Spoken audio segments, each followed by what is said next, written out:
오늘 우리에게 주신 하나님의 말씀은 히브리서 5장 11절, 창세기 14장 18절에서 20절, 시편 110편 4절의 말씀입니다. 제목을 다 함께 읽어보겠습니다. 멜기세덱에 관하여는 우리가 할 말이 많으나 너희가 듣는 것이 둔함으로 설명하기 어려우니라. 아멘. 오늘의 말씀을 읽어보면 이렇게 되어 있습니다. 히브리서 5장 11절, 멜기세덱에 관하여는 우리가 할 말이 많으나 너희가 듣는 것이 둔함으로 설명하기 어려우니라 라고 시작을 합니다. 그리고선 설명하기 어려운 부분을 왜 설명하기 어려운지 자세히 설명하고 있습니다. 그래서 많은 학자들이 여기서 설명하기가 어렵다 또는 할 말이 많다라고 하는 부분에 대해서 히브리서의 저자는 굉장히 그리스 로마의 교육을 수준 높게 받았고 또 히브리서 헬라어 원문도 다른 성서의 본문들과 비교해 봤을 때 상당히 수사학이 발전되어 있는 수준 높은 원어를 쓰고 있다는 점에서 매우 짜임새 있게 의도한 바를 정확하게 이끌고 있다고 이야기합니다. 할 말이 많아서 설명을 못하는 것이 아니라 이렇게 시작함으로써 주의를 환기시키고 너희들이 반드시 이것을 알아야 됨에도 불구하고 알지 못하는 것에 대한 책망이 들어있음을 말하고 있습니다. 그러나 단순히 책망으로 그치는 것이 아닙니다. 야단만 치는 것이 아니라 이 이야기를 듣고 있는 흔히 청자라는 말을 쓰는데 듣는 자, 히브리서 교회의 성도들, 믿는 자들이 그 다음 어떻게 취해야 될 것인지 그들의 행동을 구체적으로 유발시키고 있다는 겁니다. 왜 둔한지, 설명하기 어려운지 그 힌트가 12절부터 나오고 있습니다. 다 같이 읽겠습니다. 때가 오래되었으므로 너희가 마땅히 선택이 되었을 터인데 너희가 다시 하나님의 말씀의 초보에 대하여 누구에게서 가르침을 받아야 할 처지이니 단단한 음식은 못 먹고 젖이나 먹어야 할 자가 되었도다. 이는 젖을 먹는 자마다 어린아이니 의의 말씀을 경험하지 못한 자요 단단한 음식은 장성한 자의 것이니 그들은 지각을 사용함으로 연단을 받아 선악을 분별하는 자들이니라. 아멘. 왜 설명하기가 어려우냐 하면 너희들이 선생이 이미 되었을 정도의 신앙의 시간이 흘렀음에도 불구하고 그렇지 못하기 때문에 여전히 하나님의 말씀에 초보에 대해서 머무르면서 누구에게 가르침을 받아야 할 그런 처지에 놓여 있기 때문에 어렵다는 겁니다. 단단한 음식은 못 먹고 젖이나 먹어야 할 자가 된 상태가 오래되었기 때문에 이해하지도 못한다는 겁니다. 또 이들은 의의 말씀을 경험하지 못했기 때문이고 지각을 사용할 줄 모르기 때문이고 연단도 받아야 하는데 그래야만 장성한 자가 되는데 연단을 받을 기회에서 도망가고 배교했기 때문이고 그러다 보니까 선악을 분별 못하기 때문이라고 말하고 있습니다. 우리가 세상을 살 때 다 옳은 것 같습니다. 다 사람들이 좋은 것 같습니다. 많은 교회가 하나님의 말씀은 이렇습니다 라고 하면 다 하나님께서 그렇게 말씀하시는 것 같습니다. 그러면서 성경 몇 장 몇 절을 근거 본문으로 내세우면서 이야기하면 다 하나님의 말씀인 것 같고 그것이 뭐가 진짜 하나님의 말씀인지 그렇지 않은지 분별 못합니다. 그런데 연단을 받고 정말 하나님의 말씀을 가져와서 자신들의 욕심으로 가득 채우려고 하는 거짓된 주의 말씀을 전한다고 하는 자들의 진짜 의도를 보면 그들이 시간이 지나면서 자신의 욕심으로 하나님의 말씀을 사용했고 결국은 하나님의 말씀이 아니라 자신의 이익을 위해 하나님을 이용해 왔었던 것이 드러나게 되면서 많은 연단을 통해서 이것은 진짜 하나님의 말씀이었고 이것은 거짓되었다는 것을 비로소 분별하게 됩니다. 마찬가지로 이 14절을 보면 히브리서 교회의 성도들이 처한 위치는 많은 유대교인들이 히브리서 교회의 성도들을 당국에 고발하고 그들로 하여금 예수 그리스도의 신앙을 버리고 다시금 유대교로 돌아가려고 하던 자들에게 안타까운 심정으로 히브리서의 기자, 히브리서 교회의 목사님은 하나님의 말씀을 참되게 전하고 있는 겁니다. 사실 이 히브리서 5장 11절은 전체 히브리서 4장 14절부터 6장 20절에 걸치는 여러 소단락에 있어서 매우 중요한 본문을 형성합니다. 이 5장 11절은 마치 문짝을 달아놓은 경첩처럼 그 전에 있었던 말씀과 그 이후에 있었던 말씀을 이어주는 매우 중요한 접착제 같은 구실을 합니다. 4장 14절에서 16절까지는 대제사장 예수를 굳게 잡으라고 하면서 예수님을 영원한 대제사장이라고 소개하고 있는 도입 부분을 시작합니다.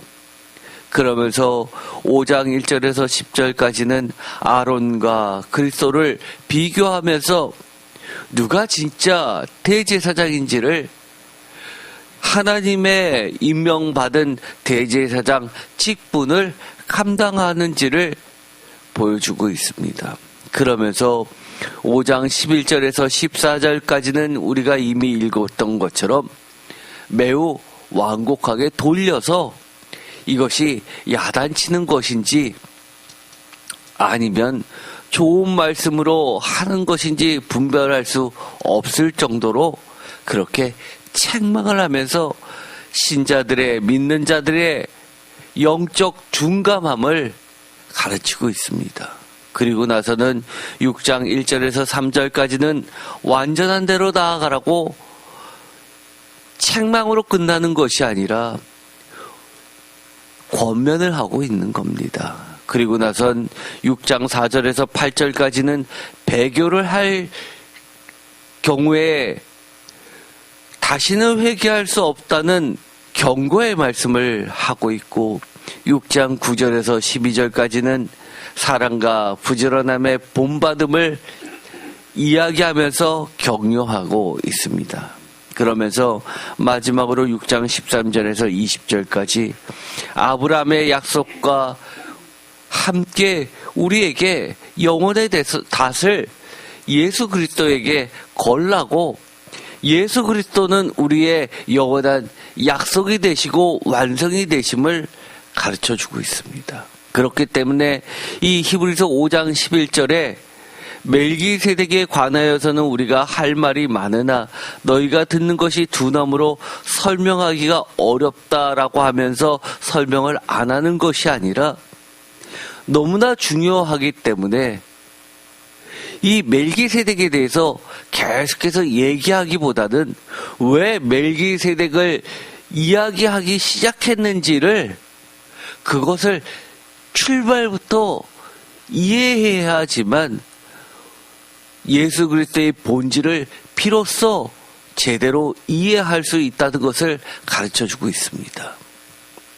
그것은 멜기세덱의 하나님의 말씀을 이해하면 비로소 예수 그리스도가 보이게 되고, 멜기세덱은 예수 그리스도를 소개하기 위한, 예수 그리스도를 온전히 이해하기 위한 하나님의 숨겨놓은 그림자 또는 표식 또는 신학적으로는 티폴로지라고 합니다. 예표론적으로 설명을 하고 있는 겁니다. 그러면서 13절에 아주 중요한 이야기를 합니다. 이는 젖을 먹는 자마다 어린아이니 의의 말씀을 경험하지 못한 자요. 어린아이를 이야기하고 14절에 대비해서 단단한 음식은 장성한 자의 것이니 그들은 지각을 사용함으로 연단을 받아 선악을 분별하는 자들이니라 라고 하면서 대조시키고 있습니다.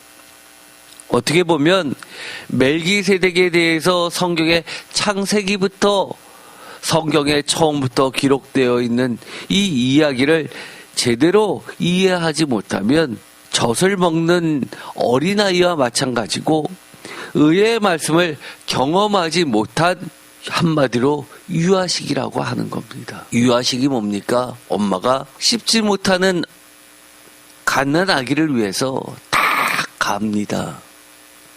야채도 갈고 쌀도 갈고 고기도 갈고, 그래서 물처럼 만들어서 잘 넘어가게 해서 온갖 영양소를 다 집어넣습니다. 반면에 단단한 음식을 먹게 되는 장성한 자는 이유식을 줘도 안 먹습니다. 미끌미끌 무슨 말인지 모릅니다. 오히려 씹는 맛이 맛있다고 하죠. 야채는 야채대로, 고기는 고기대로, 밥은 밥대로 그 독특한 맛을, 풍미까지 즐기면서 지각을 사용합니다. 마찬가지로 멜기세덱의 이야기를 하나님께서 우리에게 창세기부터 들려주신 것은 창세기부터 예수 그리스도의 그 본질을 이해하라고 심어 놓으신 건데, 예수 그리스도를 만났을 때 이거였구나. 주님은 바로 영원한 멜기세덱의 반차를 따른 영원한 대제사장이었구나 라는 것을 단번에, 대번에 알아볼 수 있다면 장성한 분량인데, 그렇지 못하고 여전히 신비주의를 쫓아서 유대교로 회귀하려고 하는 이들에게 선악을 분별 못한다고 하는 이야기입니다. 여기서 우리가 좀 원문을 보면서 기억해야 될 것들이 있습니다. 왜냐하면 번역상에서 히브리서 교회의 목사님이 성령님의 가르치심을 받아서 하나님의 그 본뜻을 깨닫고 나서 우리에게 전달해 줄 때 사용했던 언어와 그 당시의 문화를 이해하지 못하면 오늘날 우리는 성경 말씀을 21세기 언어로만 이해할 수가 있습니다. 예를 들어서 너희가 듣는 것이 둔하다, 설명하기 어렵다라고 하니까 이것을 새 번역은 이렇게 번역해 놓았습니다. 멜기세덱에 관하여는 할 말이 많이 있지만 여러분의 귀가 둔해진 까닭에 설명하기 어렵습니다.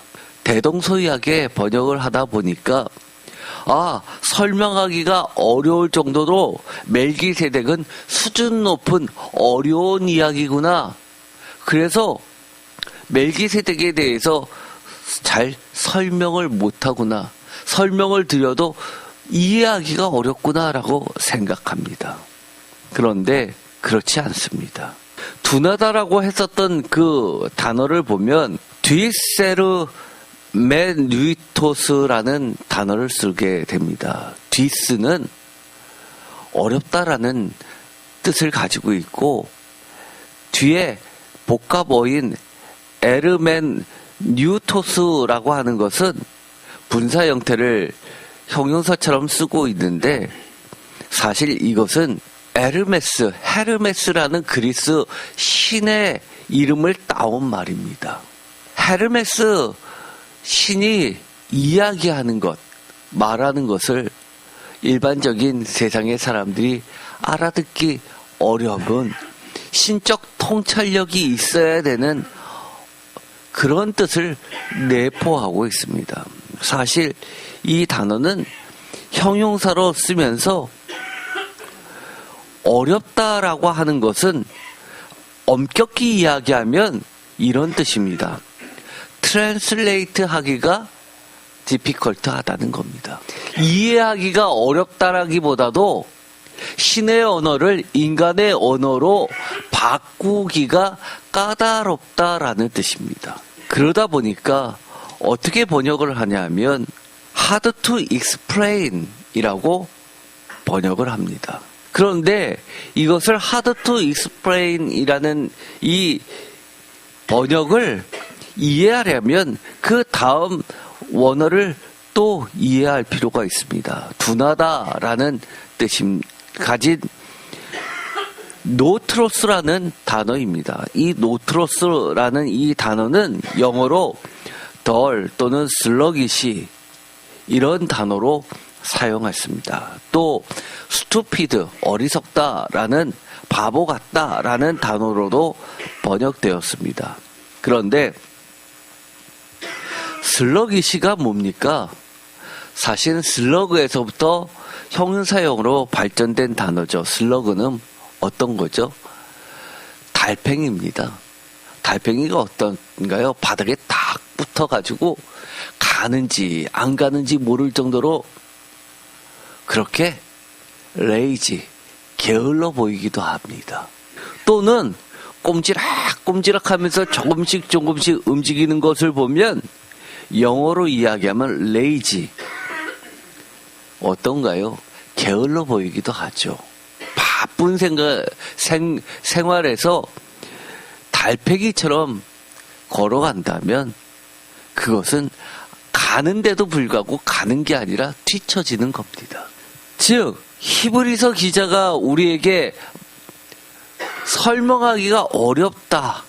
너희들의 귀가 둔하다라고 하는 이것은 지금 우리가 생각하는 것처럼 그렇게 어렵다, 수준이 높다라는 뜻이 아니라 적합한 단어로 바꾸어서 표현하기가 매우 까다롭다. 그리고 게으르다라고 하는 것은 설명을 아무리 잘했다 하더라도 지적 수준에 따라서 그것이 이해되고 이해되지 않고 하는 그런 문제가 아니라 너희들이 앞으로 나가려고 하려는 의지가 부족하다라는 뉘앙스를 가지고 있습니다. 그리스 철학과 학교에서는 제자들을 가르칠 때 여러 가지 수사학을 통해서 가르칩니다.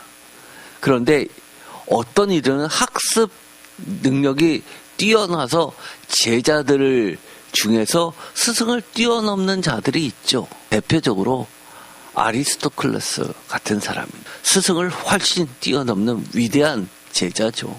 그런데 소크라테스 밑에서 배운 제자라 하더라도 이름 없이 사라져 수많은 제자들이 있습니다. 그래서 그들은 어떻게 생각했냐면 멈춰져 있는 것이 아니라 뒤처지는 불명예로 이 단어를 노트로스를 이해했던 겁니다.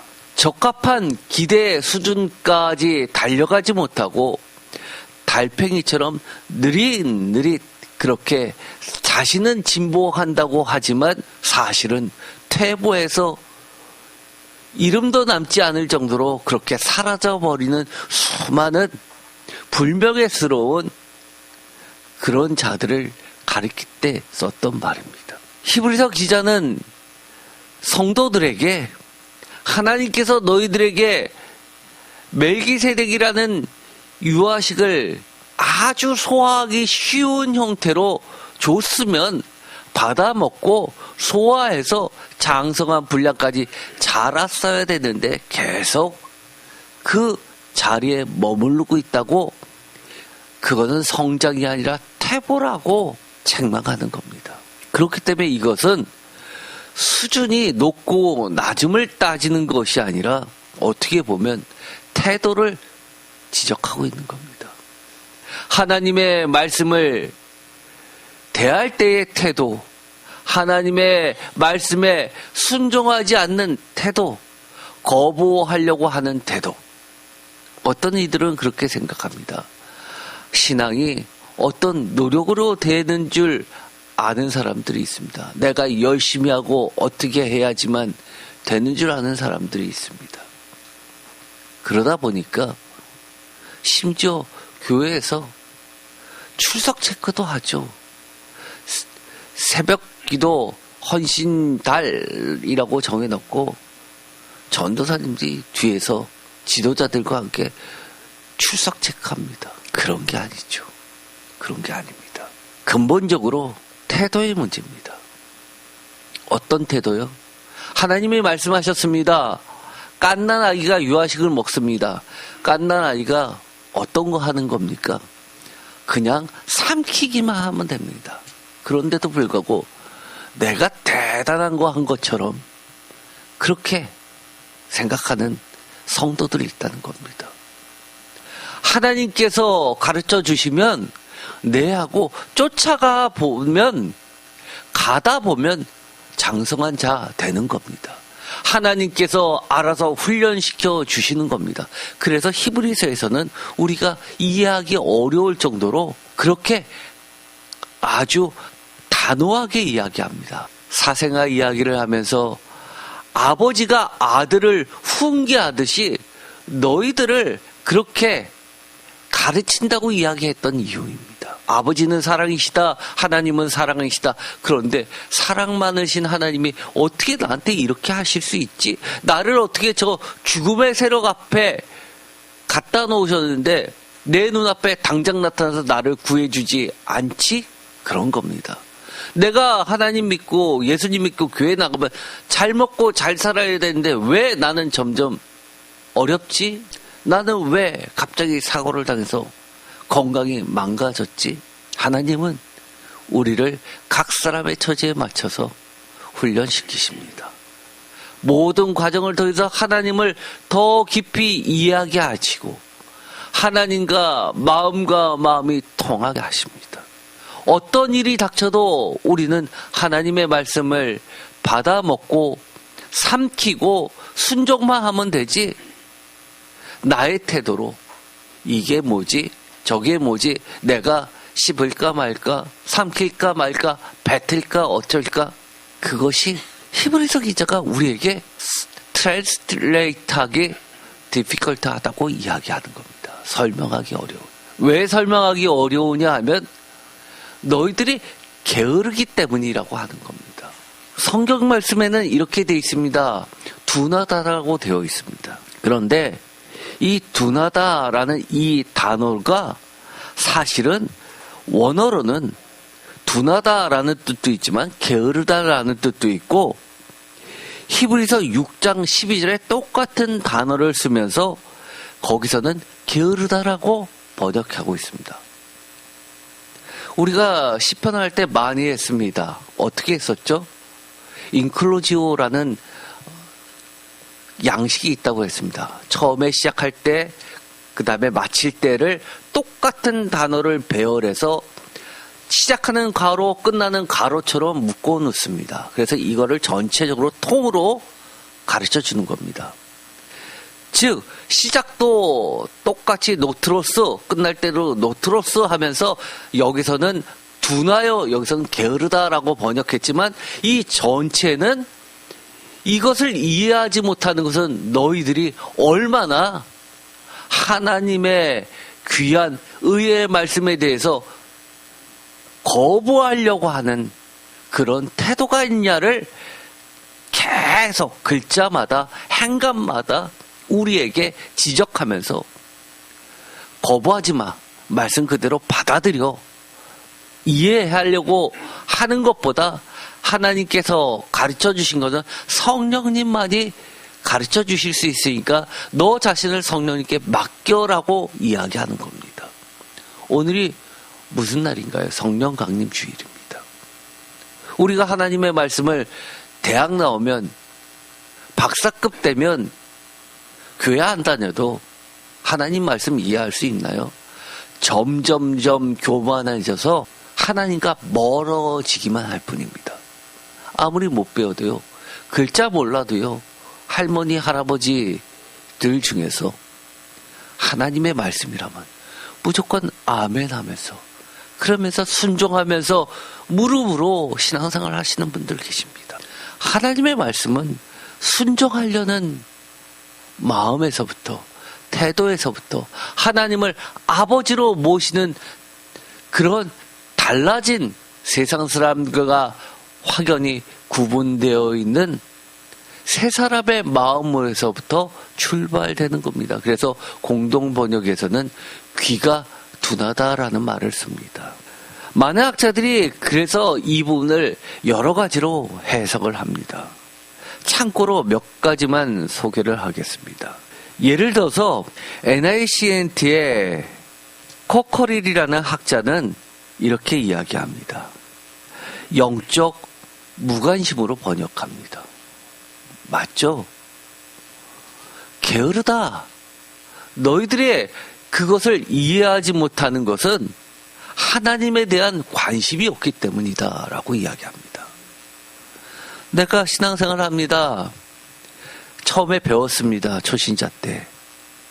기도하는 법도 배우고 찬송 드리는 법도 배우고 또 하나님의 말씀을 읽는 법도 배우고 듣는 법도 배우고 그 다음에 어떻게 됩니까? 딱 규를 정해서 내 방식대로만 합니다.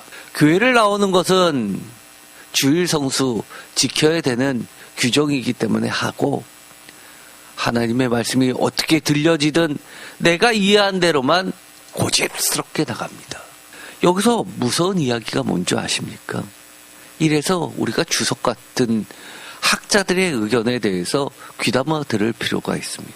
영적 무관심 앞에 어떤 말을 쓰냐면 배교 직전 단계의 영적 무관심으로 해석합니다. 이 말이 무슨 말일까요? 영적 무관심은 결국 어디까지 나간다는 겁니까? 배교까지 나간다는 겁니다. 시작이 영적 무관심입니다. 영적 무관심 하시는 분들 점점점 교회 멀어지고 점점점 하나님 믿는다고 하나님 계시다고 내가 죽어서 천국 간다고 하지만 사실은 실질적인 배교 상태로 있는 분들 많이 있습니다. 그게 무서운 겁니다. 어느 순간 교회도 안 나옵니다. 사실 은퇴하면 가장 귀한 게 뭐죠? 그동안 직장생활하고 사업하느라고 신앙생활 열심히 하고 교회를 위해서 헌신하고 하고 싶지만 못했습니다. 시간 없어서요. 그런데 은퇴했는데 시간 많이 있습니다. 갑자기 시골에 간다고 합니다.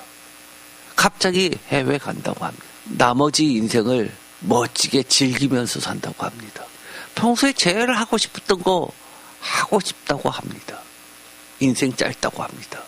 우리에게 있어서 가장 하고 싶은 거 뭡니까? 사실 하나님 말씀 더 읽고 기도 더 하고 봉사하고 헌신하는 거 아니었습니까? 저도 직장생활 10년 했습니다. 젊었을 때요. 그러다 사업하기로 결정했습니다. 제일 신났던 게 뭔지 압니까? 사업을 하기 시작하니까 직장생활 때보다 4시간이 많았습니다. 무역을 하다 보니까 해외에다가 오퍼를 냈습니다. 거기에서 회신이 올 때까지 시간이 걸립니다. 그 시간 동안 기도하고 찬송하고 말씀 읽고 너무너무 신났습니다. 미안했습니다. 아내에게는 내가 직장 생활할 때처럼 꼬박꼬박 월급 못 갖다 주지. 그렇지만 저는 하나님과 더 가까워진 게 너무너무 감사했고 이 문제도 하나님 해결해 주시겠지. 하나님 해결해 주세요. 기도했습니다. 여러분이 천국 가시면 하나님 잘 섬길 것 같습니까? 이 땅에서 제대로 섬기지 않은 사람 하나님 나라 가서요. 매일 예배 드리는 거 또 예배야 그럴 겁니다. 또 기도야. 여긴 뭐 맛있는 거 없나? 맛집 없나? 여긴 뭐 신나는 거 없나? 즐길 거 없나? 천국을 내 멋대로 생각합니다. 우리 반드시 기억해야 되는 건 영적 무관심은 배교로 가게 되어 있다는 겁니다. 또 중요한 이야기를 합니다. WBC라고 유명한 시리즈가 있죠. 전 세계에서 최근에는 가장 많이 팔린 책 중에 하나일 겁니다. 그런데 윌리엄 레인이라는 학자는 이렇게 이야기합니다. 말씀을 듣는데 늦는 정도가 아니라 거부하는 이라고 번역해야 된다는 겁니다. 너무너무 정확한 표현이죠. 거부하는. 그러면서 도덕적 나태로 정의하면서 영적 결과를 지적해주고 있습니다. 그러면서 중요한 이야기를 하죠. 이 이야기는 너희들이 이해하지 못하는 데는 하나님이 말씀이 어렵게 써놨기 때문이 아니라 너희들 책임이야 라고 이야기하는 겁니다. 우리가 하나님의 말씀을 읽습니다. 많은 성도들 저는 이런 이야기 많이 듣습니다. 말씀이 최고야 라고 하면서 말씀 중심으로 가르치면 너무 어려워요 라고 이야기합니다. 윌리엄 레이는 우리의 책임, 이것이 난해성의 문제, 수준이 높고 낮음의 문제가 아니라 우리의 책임이라고 이야기를 하는 겁니다. 하나님이 말씀해 주셨습니다. 그러면 여러분이 어떠실까요? 이강민 목사가 이 자리에서 가르치는 것이 아니라, 말씀을 전하는 게 아니라 하나님이 이 자리에 나타나셨습니다. 예수님이 나타나셨습니다. 그러면 한 말씀 하셨습니다. 여러분 어떨 것 같아요? 녹음해서 못 알아들었으면 반복해서 보고 또 알만한 사람 찾아가고 노력하지 않겠어요? 그러면서 개고나태라는 단어에 집중하면서 현재 완료형으로 되어 있는데, 이것은 변화를 강조하기 위해서 말씀을 듣는, 순종하는 것에 대한 거부라고 표현했다고 이야기를 하는 겁니다. 다른 말로 이야기하면 이것은 둔하게 되었습니다. 그래서 퇴보했습니다 라고 이야기한다는 겁니다. 맞는 이야기죠. 아까도 이야기했죠. 그 당시에 이 단어는 퇴보의 불명예스러운 개념이 들어가 있기 때문입니다. 그러면서 변화를 강조하면서 너희들이 이 이야기를 듣는 순간 앞으로 어떻게 해야 될지를 결정하라는 겁니다. 고발과 각성을 촉구합니다. 우리나라에서는 국제성서 주석 시리즈로 번역이 됐지만 굉장히 귀한 번역서였지만 이제는 절판이 됐죠. 부터 미하엘이라는 이 학자는요, 어떻게 번역을 했냐면 변화된 상태에다가 초점을 맞춰서 이 변화에 방점을 둡니다. 지금의 너희들의 상태가 이거야 라고 하는데 게으르다 또는 둔하다 이런데 방점을 둔 게 아니라 변화해라. 지금 이 상태에서 머무르지 말고 어떻게 해야 되느냐라는 부분에 대해서 초점을 둔 단어라는 겁니다. 그래서 이 뒤에 있는 것처럼 하나님의 말씀의 초보를 벗어나서 단단한 음식도 먹고 의의 말씀도 경험하고 그리고 지각도 사용하고 연단도 받고 피하지 말고 선악도 분별해라 라는 의미로 썼다는 겁니다. 정말 옳은 말씀들이죠. 그러면서 아까 말씀드렸던 것처럼 인크루지어를 다시 한번 우리가 볼 필요가 있습니다. 히브리서 5장 11절에 책망을 합니다. 둔하다고 이야기하지만 히브리서 6장 12절 다 같이 읽겠습니다. 게으르지 아니하고 믿음과 오래 참음으로 말미암아 약속들을 기업으로 받는 자들을 본받는 자 되게 하려는 것이니라. 아멘. 목적을 나타내고 있죠. 여기서는 게으르다라고 번역을 했습니다. 제가 블로그에 많은 학자들에 대한 이 헬라어 단어들에 대한 의미 분석을 종합적으로 올려놓았습니다. 여러분들께서 전부 쟁쟁한 학자들이니까 좀 기억해 두실 필요들이 있습니다. 예를 들어서 드실바라는 학자가 있는데요. 이 드실바라는 학자는 그레코 로마 세계의 사회학적으로 분석을 많이 하는 학자인데 이것을 성서에 적용을 합니다. 그러면서 이 단어를 명예라는 부분에 대해서 초점을 맞춰서 5장 11절을 해석합니다. 그러면서 수치스러운 태보라고 번역을 합니다. 이런 것들은 좀 기억하실 필요가 있습니다. 그런데 중요한 이야기가 있죠. 이렇게 둔하다고 책망한 이유가 있다는 겁니다. 너희들을 야단치기 위해서 이야기를 했느냐? 아니라는 거죠. 중요한 이야기입니다.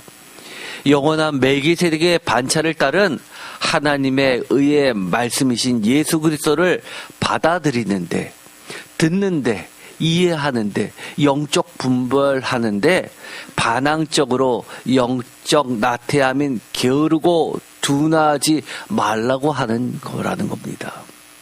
왜냐하면 이 이야기를 한 것은 우리가 서두에서 이야기한 것처럼 커다란 단락이 대제사장직에 대해서 이야기하고 멜기세덱에 대해서 이야기를 하면서 이 이야기를 했기 때문입니다. 멜기세덱이 뭡니까? 멜기는 말락에서 나왔죠. 왕입니다. 그리고 세덱은 두 가지로 번역이 되죠. 먼저 ጼ덱하면 ጼ데크해서 의이고, 또 하나는 샬롬에서부터 나왔다고 봅니다. 그래서 예루살렘은 이루, 도시, 살렘은 두 가지로 여기서도 번역합니다. ጼ덱 또는 샬롬으로 번역해서 우리는 예루살렘이 평화의 도시 샬롬으로만 이해하지만 학자들은 사실 언어적으로는 멜기세덱처럼 마찬가지로 동일하게 의의 도시 또는 평강의 도시 해석합니다. 두 가지로 다 번역하는 것이 옳습니다. 그런데 창세기 14장, 오늘 저희가 이해를 돕기 위해서 읽었어야 되는 본문인데 본문이 길기 때문에 히브리서만 읽었습니다. 다 같이 창세기 14장 17절부터 읽어보도록 하겠습니다. 아브라함이 그돌라오멜과 그와 함께 왕들을 쳐부시고 돌아올 때 소돔 왕이 샤웨 골짜기 곧 왕의 골짜기로 나와 그를 영접하였고, 살렘 왕 멜기세덱이 떡과 포도들을 가지고 나왔으니 그는 지극히 높으신 하나님의 제사장이었더라. 그가 아브라함에게 축복하여 이르되 천지의 주제이시오 지극히 높으신 하나님이여 아브라함에게 복을 주옵소서. 너희 대적을 내 손에 붙이신 지극히 높으신 하나님을 찬송할지로다 하며, 아브라함이 그 얻은 것에서 10분의 1을 멜기세덱에게 주었더라. 소돔 왕이 아브라함에게 이르되 사람은 내게 보내고 물품은 내가 가지라. 아브라함이 소돔 왕에게 이르되 천지의 주제이시오 지극히 높으신 하나님 여호와께 내가 손을 들어 맹세하노니 내 말이 내가 아브라함으로 치부하게 하였다 할까하여 내게 속한 것은 실 한 오락이라 들매끈 한 가닥도 내가 가지지 아니하리라. 오직 젊은이들이 먹은 것과 나와 동행한 아넬과 에스골과 마므레의 분깃을 제할지니 그들이 그 분깃을 가질 것이니라. 아멘. 이 창세기 14장에 있는 멜기세덱의 이야기를 히브리서 기자는 꺼냅니다. 왜냐하면 유대교의 가장 하나님 다음으로 높게 치는 인물이 있습니다. 사실 남유다에서부터 출발한 이 유대교는 많은 학자들이 시작이 바벨론 포로 이후 귀한 세대에서부터 출발되었다고 봅니다. 그들이 북이스라엘과 나눠지면서 성전을 재건하는 과정 속에서 철저하게 유대교라는 기초를 닦게 되는데, 그러다 보니까 북이스라엘 전통의 야곱 전통보다는 아브라함 전통 가운데 서게 됩니다. 그래서 특별히 예루살렘을 중요하게 생각하는 이유 중에 하나가, 예루살렘은 아브라함의 아들 이삭을 바쳤던 그 산, 그곳을 바위산이라고 불렀고 그것이 예루살렘 성전터라고 보았던 겁니다. 반면에 북이스라엘은 사마리아 전통이 매우 강하죠. 이름도 이스라엘 야곱의 전통을 따라서 10개 지파나 모였을 정도입니다. 그런데 히브리서 기자가 이 창세기 14장에 멜기세덱을 가져온 결정적인 이유, 유대교가 기독교인들을 당국에 고발하면서 배교하게 하는 그들에게 어떻게 이야기하냐면, 아브라함조차도 누구를 섬겼냐 하면 18절에 살렘왕 멜기세덱에게 지극히 높으신 하나님의 제사장에게 축복을 받았고 심지어 11조도 드렸다라고 이야기를 하는 겁니다. 이 이야기를 왜 합니까? 위치를 재정립하는 겁니다. 너희들이 최고로 치는 인물 아브라함조차도 그 위가 있었다고 가르쳐주는 겁니다. 너희들 유대교들, 기독교인들 박해하고 배교하게 하지만 진짜 유대인들이라면 멜기세덱에게 하나님의 제사장이라고 섬겼듯이 그것은 그림자이고 진짜 멜기세덱의 반차를 따른 영원한 대제사장인 예수 그리스도를 너희들이 섬겨야 된다고 위치를 재정립시키고 있는 겁니다. 이건 굉장히 중요한 이야기입니다. 뭐하러 히브리서 그 짧은 단락에서 많은 부분을 몇 장에 걸쳐서 멜기세덱 이야기를 왜 합니까? 그것은 그리스도의 대제사장 직분을 이해하려면 이 멜기세덱에 대한 하나님의 숨겨놓은 유아식, 그것을 잘 먹고 소화해서 장성한 분량이 돼서 성장한다면 당연히 예수 그리스도를 거부할 수 없다라고 이야기하는 겁니다. 그런데 너희들이 거부했고 퇴보했고 반항했고 듣는데 게으르다, 듣는 것은 유대인들에게서 듣다, 순종하다와 같은 뜻입니다. 불순종했고라고 이야기를 하는 겁니다. 그렇기 때문에 이 히브리서 기자는 유아식과 같이 멜기세덱을 이야기하는데 더 성장해서 어디까지 나아가라는 겁니까? 나중에 약속까지 이야기하는 겁니다. 그것이 예수 그리스도라고 이야기하면서 믿음이라는 이야기를 하게 되는 겁니다. 다시 한번 히브리서 6장 12절 결론 부분 읽어볼까요? 게으르지 아니하고 믿음과 오래 참음으로 말미암아 약속들을 기업으로 받는 자들을 본받는 자 되게 하려는 것이니라. 아멘. 믿음 이야기하고요, 약속들 이야기하고요, 본받는 자 되라고 하는 겁니다. 아브라함조차도 오래 참음으로 멀리서 보고 환영했다는 것을 이야기하면서 그것을 본받는 자 되라고 이야기하는 겁니다. 그러면서 두 번째 중요한 단어를 이야기합니다. 어떻게 보면 히브리서 전체에서 멜기세덱의 이야기는 이 창세기의 이야기보다도 이 시편 110편 4절 이 부분이 가장 핵심입니다. 시편 110편 4절입니다. 다 같이 읽겠습니다. 여호와는 맹세하고 변하지 아니하시리라 이르시기를 너는 멜기세덱의 서열을 따라 영원한 대제사장이라 하셨도다. 아멘. 영원한 제사장이라 하셨도다 라는 이 구절은 히브리서에 무려 5번이나 인용되는 시편 110편 4절입니다. 5장 6절, 5장 10절, 6장 20절, 7장 11절, 7장 17절 직접 인용하거나 암시를 하고 있습니다. 그래서 이 시편 110편 4절은 4절만 중요한 것이 아니라 신약에서 사실은 가장 많이 인용된 구약 본문 중에 하나입니다. 무려 33회나 인용됐을 정도입니다. 그렇기 때문에 이 구절은 그리스도론의 핵심 구약 본문입니다. 멜기세덱의 이야기를 창세기부터 시편 및 구약 성경 배경 전체 거의 33회나 등장할 정도로 구약 전체를 꿰뚫고 있는 이 본문을 가져온 이유는 영원한 대제사장 예수 그리스도의 본질을 이해하기 위한, 이것을 이해하는 순간 어떻게 됩니까? 장성한 자가 되기 위한 하나님의 말씀의 이유식이기 때문입니다. 히브리서 7장 1절 다 같이 읽겠습니다. 이 멜기세덱은 살렘 왕이요 지극히 높으신 하나님의 제사장이라 여러 왕을 쳐서 죽이고 돌아오는 아브라함을 만나 복을 빈 자라. 아브라함이 모든 것의 10분의 1을 그에게 나누어 주니라. 그 이름을 해석하면 먼저는 의의 왕이요 그 다음은 살렘 왕이니 곧 평강의 왕이요 아버지도 없고 어머니도 없고 족보도 없고 시작한 날도 없고 생명의 끝도 없어 하나님의 아들과 닮아서 항상 제사장으로 있느니라. 이 사람이 얼마나 높은가를 생각해보라. 조상 아브라함도 노략물 중 10분의 1을 그에게 주었느니라.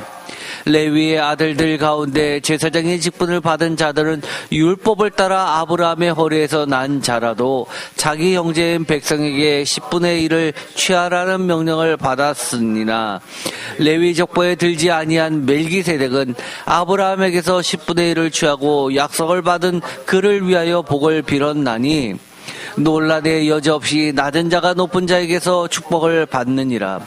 또 여기는 죽을 자들이 10분의 1을 받으나 저기는 산다고 증거를 얻는 자가 받았느니라.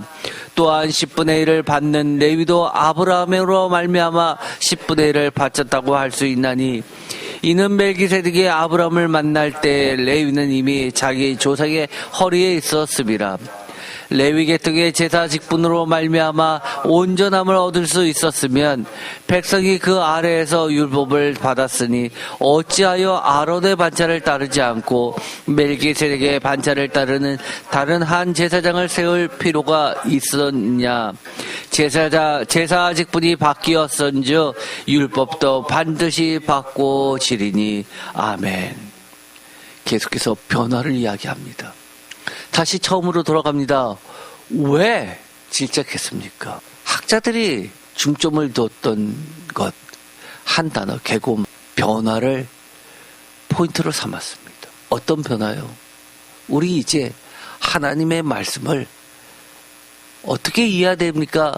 신의 소리, 트랜슬레이트 하기 어려운 그런 이야기, 그런 것이 아니라 의의 말씀을 경험한, 진짜 내 삶에 이것이 주님의 삶이었구나, 어떻게 주님이 하나님의 아들처럼 사셨구나 라고 내 삶 가운데 받아들이고 성장시키고 성숙시키는 그런 자가 되게 하기를 축원드립니다. 오늘은 시간이 많이 지나서 여기까지 하고 나머지는 다음 시간에 하도록 하겠습니다. 기도가 마치겠습니다. 하나님, 성령님을 통해서 우리의 귀를 밝혀주옵소서. 하나님의 말씀하시는 것 어려워 보여도 사실은 우리가 하나님의 말씀을 아멘 하면서 받아들이려고 하고 순종하려고 하면, 그리고 지금 당장은 이해하기 어려워도 하나님의 말씀으로 시도하고 살아내려고 애쓰다 보면 어렵고 힘들어도 도망가지 않고 끝까지 하나님께 더 한 발자국 나가려고 발버둥 치다 보면 비로소 하나님의 말씀이 이해되고 우리의 신앙이 점점점 단단해지고 예수 그리스도의 완전한 데까지 장성하게 되고 성장하고 성숙되고 결국은 약속을 기업으로 받게 되는 줄 믿습니다. 우리의 심령을, 우리의 귀를 성령님께서 변화시켜 주옵소서. 우리의 마음을 변화시켜 주셔서 마치 내가 대단한 거 하는 것처럼 착각하지 않게 하시고 늘 겸손하게 하나님의 말씀을 따라가는 귀한 하나님의 자녀들 모두 되게 하여 주옵소서. 영원한 대제사장이신 예수 그리스도께 우리의 영혼의 닷을 끝까지 걸고 붙잡게 하여 주옵소서. 예수 그리스도의 이름으로 기도드립니다. 아멘.